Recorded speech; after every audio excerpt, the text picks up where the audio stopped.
नमस्कार, खबरों की खबर में आपका स्वागत है। मैं हूं संकेत उपाध्याय। पहले उदयपुर, उसके बाद अमरावती।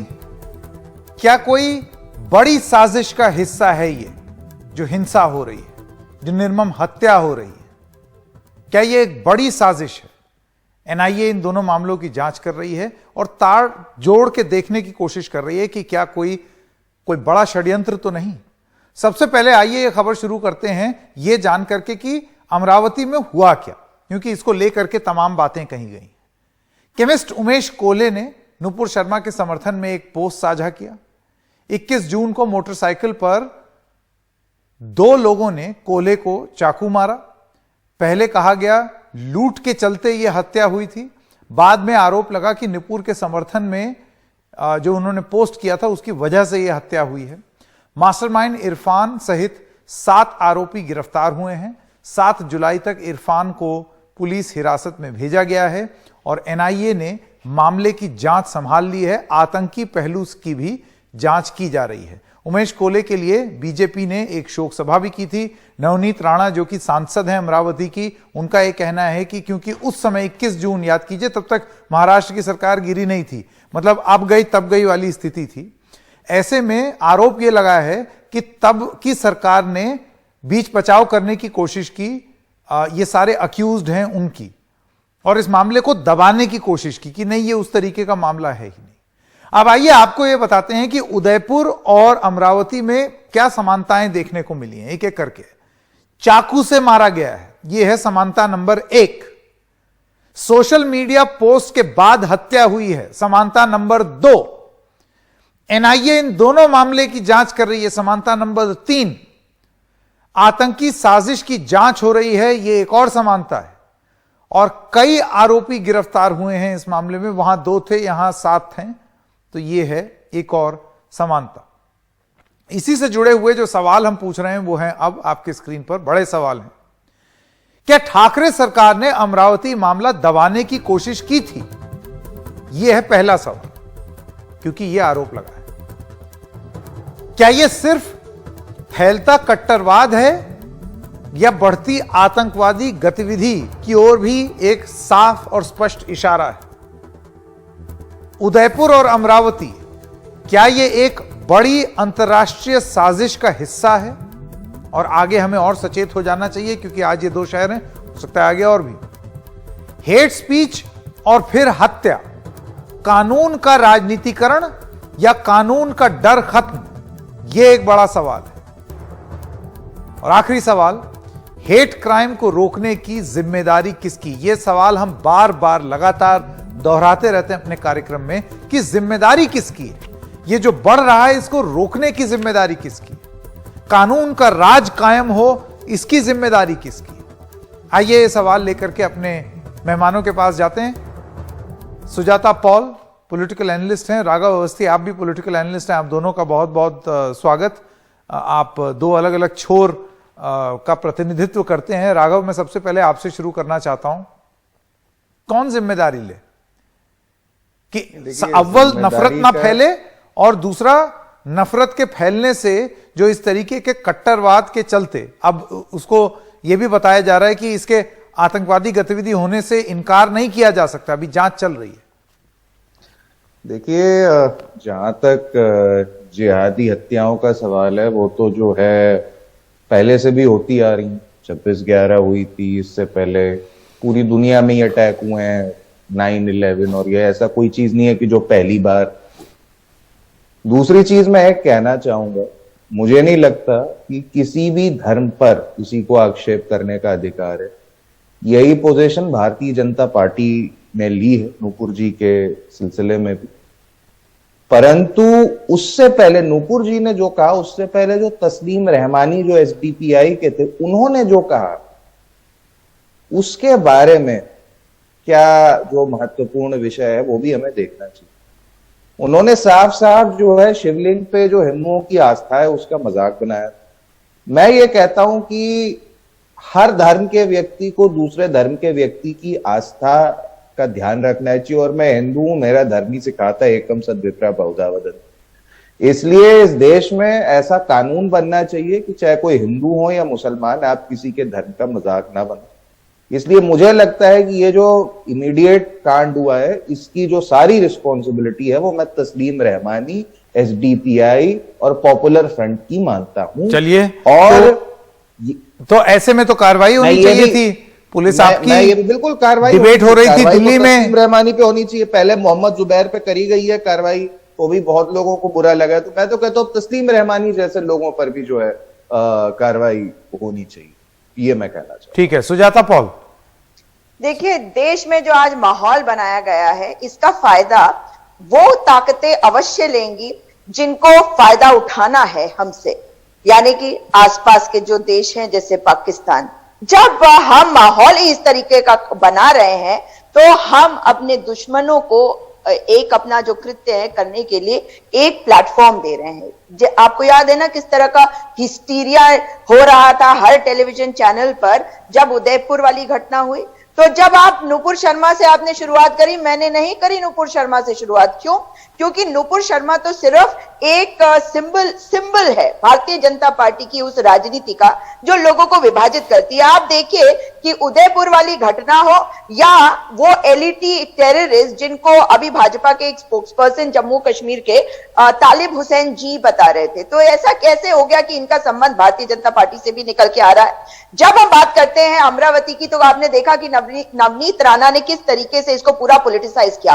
और जब आतंकवादी घटनाएं हो रही हैं तो इसके लिए आप क्या हमारे नेता को की जान को खतरे में डालेंगे? आपने देखा संकेत जी किस तरह से राहुल गांधी जी के बारे में राज्यवर्धन राठौर जो है वो ट्वीट कर रहे हैं, यानी कि माहौल को और कैसे खराब करो। ठीक है, आपको अपनी जगह बनानी है, अब की बार आप मंत्री नहीं बने तो इस वजह से आप करना चाहते हैं, मगर दूसरा कारण है कि आपको कवर अप करना है। आप नुपुर शर्मा को बचाते रहिए, देश में नफरत का माहौल बनाते रहिए, यही इनकी मंशा है। जब आपने जो सवाल उठाए हैं कि क्या ठाकरे सरकार जिम्मेदार है, बताइए। अब हम सरकारों को भी जिम्मेदार ठहरा रहे हैं पुलिस के कृत्य के लिए। अगर कोई पुलिस ऑफिसर ने कुछ गलत किया है तो उसके लिए कानून है, उसके खिलाफ आप कार्रवाई कर लीजिए। कार्रवाई करने का अधिकार आपके पास है, एनआईए के पास अब मैटर चला गया है। और जब आप कहते हैं कि हेट स्पीचेस के ऊपर की जिम्मेदारी किसके ऊपर है, तो अगर तस्लीम रहमानी को आप जिम्मेदार ठहरा रहे हैं तो आपने उनके खिलाफ क्या किया? क्या आपने कोई मुकदमा किया? किसी को भी अधिकार नहीं है किसी भी तरीके की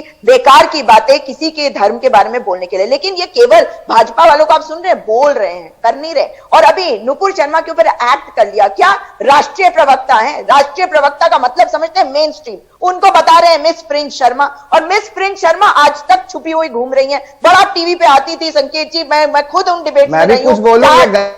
एक सेकंड, आपके बीच में तो मैंने बोला ही नहीं, अब मुझे भी बोलने दीजिए। बिल्कुल बिल्कुल, वो खत्म हो जाए उसके बाद आपको जितना टाइम लेना है ले लीजिएगा राघव जी। Thank you. अपनी बात तो खत्म कर दूं। जी देखिए, आती थी और कहती थी कि अगर आपके खिलाफ कोई केस हुआ है तो आप अपने आप को प्रस्तुत क्यों नहीं कर रहे, आप छुप क्यों रहे, आप डर क्यों रहे। आज यही सवाल मेरे नुपुर शर्मा से है। मिस फ्रिंज एलिमेंट अब है कहां? चलिए, ऐसा है अब राघव अवस्थी, मैं फिर से वो जो मूल प्रश्न है ना उस पर वापस आना चाहता हूं। और मूल प्रश्न ये है कि ना तो नफरती बोल बोले गए होते, ना नफरती भाषण होते। और ये मैं किसी धर्म विशेष के बारे में बात नहीं कर रहा, मैं उस धर्म संसद की भी बात कर रहा हूं और मैं उन लोगों की भी बात कर रहा हूं जिन्होंने उदयपुर में वीडियो जारी करके और हाथ में चाकू पकड़ के उन्होंने धमकी दी खुलेआम। तो इस तरीके से जब कॉल टू आर्म्स कि हम ऐसे एक्शन लेंगे, धर्म संसद में भी होता है, इन दोनों धर्मों में हो रहा है। जब वहां कार्रवाई नहीं हुई और उसके फलस्वरूप जब इस तरीके से सड़क पर सही में हिंसा होने लगी, इन सब चीजों को रोकने की जिम्मेदारी किसकी? इसकी शुरुआत नफरत से हुई है। जो अभी तक हम देख रहे हैं कि राजस्थान में ये घटना हुई थी, राजस्थान में, तो इसको रोकने की जिम्मेदारी बिल्कुल अशोक गहलोत सरकार की है। तो ये पहला बिंदु था। दूसरा, यहाँ पे कुछ ऐसे लोग हैं जो आतंकवादियों की बात कर रहे हैं, तो मुझे लगता है आतंकवादियों को इस देश में नॉर्मलाइज करने का काम तो दिग्विजय सिंह जी द्वारा शुरू किया गया है। दिग्विजय सिंह जी जो है ओसामा बिन लादेन को ओसामा जी कह के बुलाते थे। और इससे पहले जब कांग्रेस की सरकार थी तो इंडियन मुजाहिदीन के ब्लास्ट होते थे अलग अलग शहरों में, हमें अभी भी याद है। फिर जयपुर और दिल्ली और सब जगह। उससे पहले आई थिंक बंबई में भी 2006 में एक बार उसमें जो लोकल ट्रेन है उसमें बॉम्बिंग हुई थी। फिर 26/11 में तो जो हुआ था वो सबको मालूम ही हो, उसके बारे में मोदी जी पहुंच गए थे। रोकने के लिए। अरे सुनिए ना, एक सेकंड, आपको मैंने बोला चुप। अरे तमीज से बात करिए आप। नहीं, इस तरीके से बात नहीं होगी। एक एक करके प्लीज, एक एक करके, एक एक अभी बोल रहा हूं, उसके बाद आप राघव अवस्थी। हाँ, तो मैं बात खत्म करना चाहता हूं। तो मुझे तो लगता है कि एक विचारधारा है इस देश में जिसको ये लगता है कि उनका धर्म सबसे अच्छा, बाकी सब धर्म करा। तो उस विचारधारा को जब तक जो है कांग्रेस पार्टी कॉल आउट करना नहीं सीखेगी, तब तक जो है उसकी चुनाव में दुर्दशा होती रहेगी। राघव जी, ये चुनाव कहां से आ गया? मेरा ये कहना है, ये मामला अब एनआईए के पास है, होम मिनिस्ट्री इन्वॉल्व है, अलग अलग स्टेट गवर्नमेंट्स इन्वॉल्व हैं। अगर पुलिसिंग एक्शन हो, टाइम पर हो, सब जगह हो, तो ना नफरती बोल बोले जाएंगे, ना वो घिनौने कृत किए जाएंगे। पुलिस एक्शन तो लिया जा सकता था कन्हैया लाल के केस में। कन्हैया लाल के केस में पुलिस एक्शन क्यों नहीं लिया गया? कन्हैया लाल ने तो पुलिस को शिकायत करी थी, पुलिस वालों ने उससे कहा था कि नहीं तुम जो है जाके कोई कॉम्प्रोमाइज कर लो। अगले दिन आके लोगों ने उसकी हत्या कर दी। तो ये जो कुछ राजनीतिक दल है इस देश में, खैर अब जिस दल की 50-55 से भी कम सीटें उसका मैं नाम नहीं लूंगा, तो उन राजनीतिक दलों के साथ समस्या ये है कि उनको लगता है कि वोट बैंक की राजनीति करनी चाहिए जी। उनको जो है वोट बैंक की राजनीति करनी चाहिए, और इस वोट बैंक की राजनीति के चलते देश का नुकसान होता है जी। और मैं तो ये कहता हूं, मैं आज की तारीख में कहता हूं, चाहे माँ काली हो, चाहे प्रॉफेट मोहम्मद हो, या प्रॉफेट मोहम्मद के कोई रिलेटिव्स हो, किसी के बारे में भी किसी को बुरी बात कहने का बिल्कुल, बहुत खूब, यही मैं भी ये मानता हूं। मैं ये माहौल बनाना बहुत जरूरी है। और अगर इस तरीके की बातें कही जा रही हैं तो उनको दोनों तरफ से ये दिखाना होगा, और उसको उसमें किसी भी किस्म की तुष्टिकरण या प्रोटेक्शन नहीं हो सकता। कोई तुष्टिकरण नहीं। और मैं तो ये कहता हूं, इस देश में सब धर्मों के लोग रहते हैं। 20 करोड़ मुसलमान रहते हैं, 100 करोड़ हिंदू रहते हैं, 2-3 करोड़ सिख भाई भी हमारे रहते हैं। किसी धर्म के बारे में कोई खराब टिप्पणी करने से बचे, और जो भी धर्म आपका जो भी हो, अंत में जो है आपका जो भगवान है वो तो एक होना चाहिए। तो धर्म चाहे किसी का कोई भी हो। सुजाता पॉल का जवाब, देवी देवता पैगंबर के खिलाफ। पहले तो मैं इस बात का जवाब देना चाहती हूँ कि राजस्थान वाले मामले में नेता प्रतिपक्ष राजस्थान विधानसभा में इस बात को कहा है कि जो जो कदम उठाए हैं अशोक गहलोत जी ने वो बिल्कुल सही थे और समय पे किए हुए। अगर कोई इंटरनेशनल साजिश चल रही है तो ये तो निश्चित तौर पर इंटेलिजेंस जो है बहुत ही बड़े लेवल पे होना चाहिए। लेकिन क्या वो लोग आपकी पार्टी से संबंधित नहीं थे? आप लोग तो उनकी पार्टी, आप देखिए किस तरह से गले में माला वाला डाल के आप इन लोगों को एनकरेज भी कर रहे थे, अपनी पार्टी में आगे भी बढ़ा रहे थे। दूसरी बात, जब आप कहते हैं कि चुनाव से इसको जोड़ते हैं तो पॉलिटिकली मोटिवेटेड यही होता है। और मैं उम्मीद कर रही हूं कि राघव जी की बात को इनकी पार्टी के जो लोग हैं वो अवश्य सुनेंगे, क्योंकि ये कह रहे हैं कि धर्म के नाम पर इस तरह से नहीं होना चाहिए। बिल्कुल सही कह रहे हैं आप, परंतु याद रखिए मेजॉरिटेरियन पॉलिटिक्स आप ही की पार्टी कर रही है। 80-20 कब्रिस्तान शमशान आप लोग करते हैं। बहुत जल्दी से वक्त खत्म हो रहा है राघव। नहीं, मैं बस ये कहना चाहता हूं कि जहां तक मेजॉरिटेरियन पॉलिटिक्स की बात करी जा रही है, मुझे पता नहीं क्यों जो विपक्षी पार्टी है उसको ये लगता है कि हिंदुओं के खिलाफ बोलेंगे तो कहीं ना कहीं उनको मुसलमानों के वोट मिल जाएंगे। ऐसा होने नहीं वाला है। इस देश में हिंदू जो है वो, अरे आरएसएस विचारधारा वाले ही हिंदू नहीं है। अच्छा ठीक है, मुझे यहाँ बीच में आना पड़ेगा। आप दोनों का बहुत बहुत धन्यवाद, आपने अपनी अपनी बात रख दी। इससे पहले कि बहुत ज्यादा क्रोध हो जाए तो मुझे यहाँ बीच में आना पड़ेगा। कू पर भी कुछ सवाल हैं। मोहित लिखते हैं, क्या ऐसी गतिविधियों को रोकने का कोई ठोस समाधान नहीं है? शिवांगी लिखती हैं, ये बढ़ती धार्मिक कट्टरता हो या आतंकवादी गतिविधि देश की अखंडता के लिए घातक है। एक छोटे से ब्रेक के लिए रुक रहे हैं, उसके बाद आपको कुछ रिएक्शन सुनाएंगे।